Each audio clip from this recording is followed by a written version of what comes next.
Mababang ratings ng serye, posibleng palitan na ng bagong programa. Usap-usapan ngayon sa entertainment circle at social media ang isang serye na umano'y nahaharap sa posibilidad na mapalitan ng bagong programa dahil sa hindi nito maabot ang inaasahang ratings. Bagamat may matibay na cast at magandang production, tila nahihirapan itong makuha ang atensyon ng mas maraming manonood.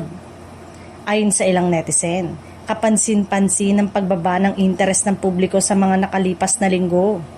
Maraming nagsasabing kulang umano sa excitement ang takbo ng kwento habang ang iba naman ay naniniwalang matindi lamang ang kompetisyon mula sa ibang palabas na kasabay nitong umeere. Dahil dito, lumutang ang mga espekulasyon na may nakahanda ng bagong serye na posibleng pumalit sa kasalukuyang programa.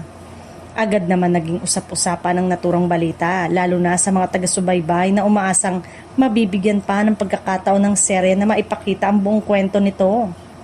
May ilang fans naman ang nagtanggol sa programa at iginiit na hindi lamang ratings ang dapat naging basehan ng tagumpay ng serye.